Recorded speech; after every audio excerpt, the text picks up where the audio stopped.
Let's say you have a compound, for example, copper chloride, but you want the copper out of this, the metal out of this.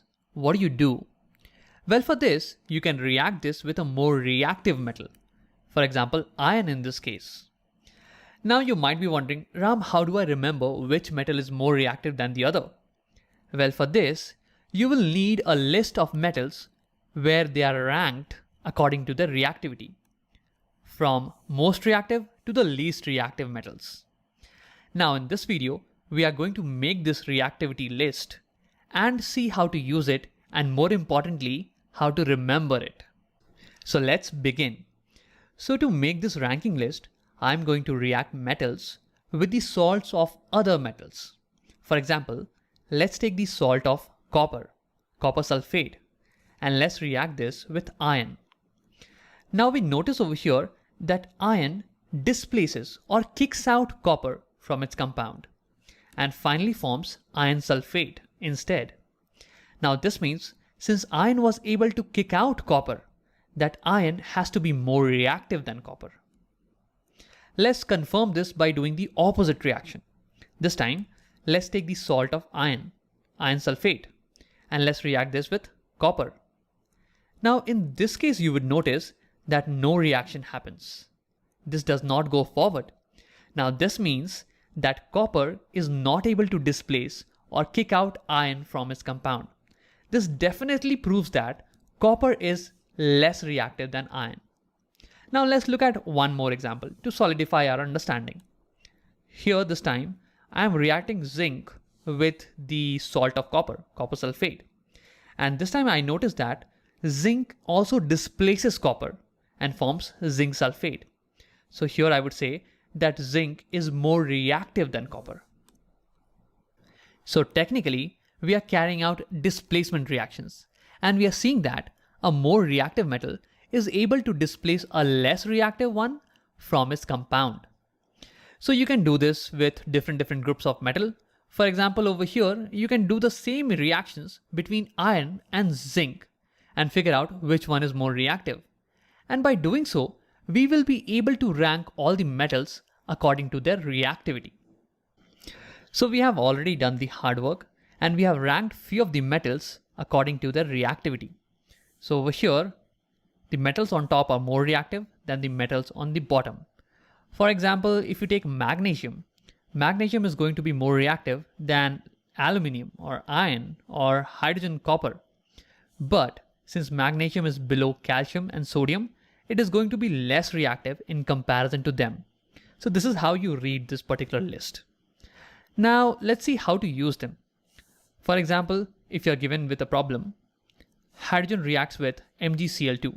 What are the products that are going to be formed in this reaction? So see, hydrogen is somewhere over here in the list, somewhere at the bottom, whereas magnesium is somewhere on the top. That means magnesium is more reactive than hydrogen. Hydrogen is less reactive here. And we know that a less reactive metal cannot displace a more reactive from its compound. That means this reaction is not going to proceed. There will be no reaction happening here. Let's take another example. Here iron is reacting with copper chloride. Can you pause the video and think about what are the products that will be formed here? Now if you have tried it, let's see. So iron is somewhere here and copper is somewhere below. That means iron is more reactive than copper. That means iron will displace copper from its compound. And finally we will get iron chloride plus copper. So here the reaction will go forward. So this is how you can use the reactivity series to predict the products of a chemical reaction. But this is not the only use case. See, one more important use case is that we depend a lot on pure metals. Okay, like iron and copper, you can find them quite often in your kitchen or electrical appliances or building materials.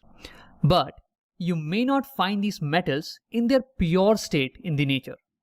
Meaning you might not find a rock of pure copper somewhere buried under the earth.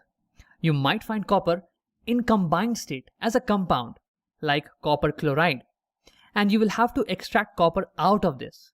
And for that, you will have to react copper chloride with a more reactive metal. And this information, like which metal is more reactive, you can get that by remembering or by knowing about the reactivity series.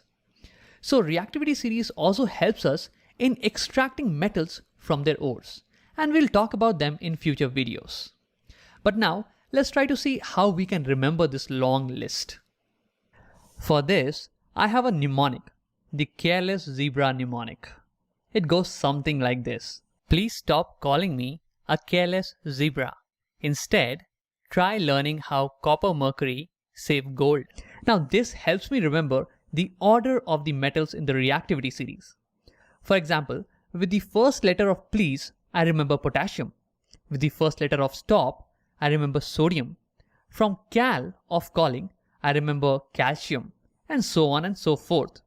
So you can also use the same mnemonic to remember these metals. Let's recall this one more time. Please stop calling me a careless zebra. Instead, try learning how copper mercury save gold. Now, one last thing is that this reactivity series might look slightly different than what you already have in your textbooks. Here you might find a couple of extra metals and carbon, which is a non-metal. And the reason is that carbon is something that we will deal with quite often, and that's why having it in the same list is very helpful for future. Okay, that's it for this video. Here we saw how displacement reaction can be used to figure out which metal is more reactive than the other. Here, the more reactive metal will displace a less reactive metal from its compound. And using this, we arranged few metals according to their reactivity. And we also saw how to remember this whole reactivity series.